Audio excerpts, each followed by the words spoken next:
as you're telling stories in these worlds, and you have an intention to tell more than one chapter, that you just Yeah, really have to think it's three about. now, right?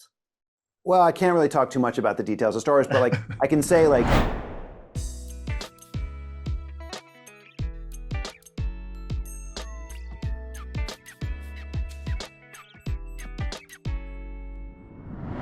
Yeah, so I am Jonathan Bloomberg, writing for movies in Sweden. hey, nice to meet you.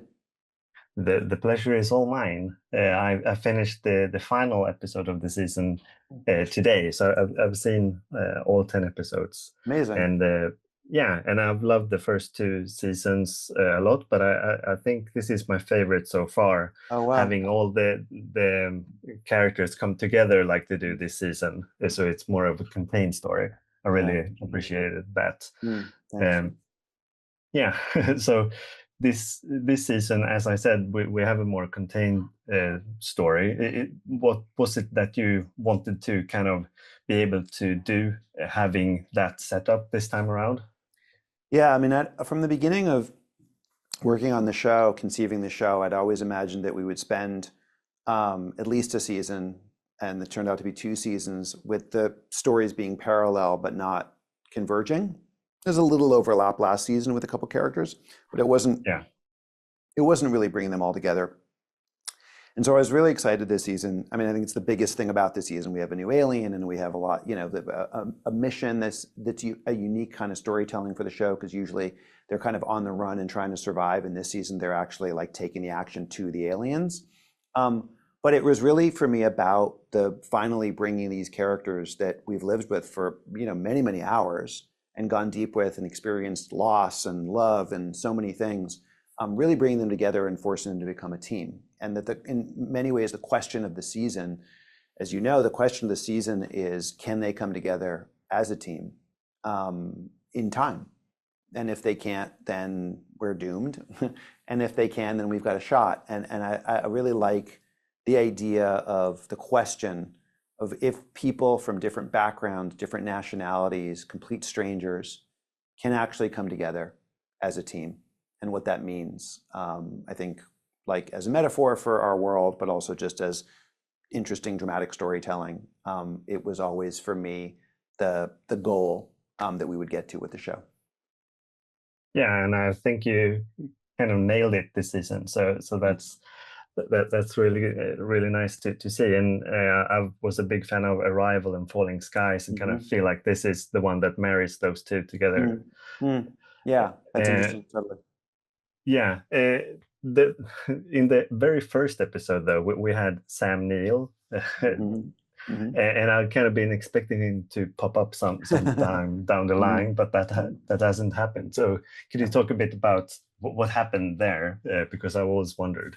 Yeah, I mean, the idea was that we would cast someone in that part, in Sam Neill's part, in the first episode, in the pilot, essentially the first episode of the series, that would be a little bit more famous than the other actors.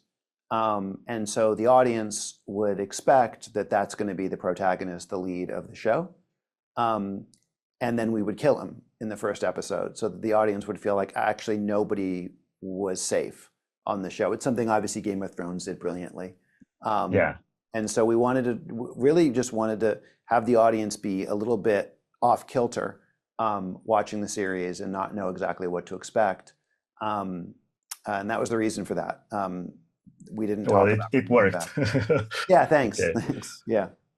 Yeah, so now having done this, and I know that you did Star Wars Rebels back in like 10 years ago, but coming back to that part of the galaxy later, now, with all having done this, is there something that you can bring from Invasion into the next Star Wars when you write Star that? Wars? I mean, I think the thing that I've found working in Rebels, working in Invasion, working on the X-Men franchise and so many movies, is as you're telling stories in these worlds, and you have an intention to tell more than one chapter, that you just Yeah, really have to think it's three about. now, right? Well, I can't really talk too much about the details of Star Wars, but like I can say like that you want to think about what's come before and really project out. Even if you don't end up telling, even if I don't tell 6 seasons of Invasion, I want to understand and know where these characters are going, so that it's not just making it up as I go. That it feels like there's actually like a direction and a clarity of purpose. So all that my experience with serialized storytelling, whether it was X-Men or Rebels or Invasion, all of that experience was the more you know about where you're going, the better it is as you're writing, because there's an organic sort of North Star that you're heading toward. Yeah, that seems very promising. And thanks a lot for taking the time to speak with me today. And best of Appreciate luck it. with the premiere of this season. Thank you so much. I really appreciate it. Thanks for watching.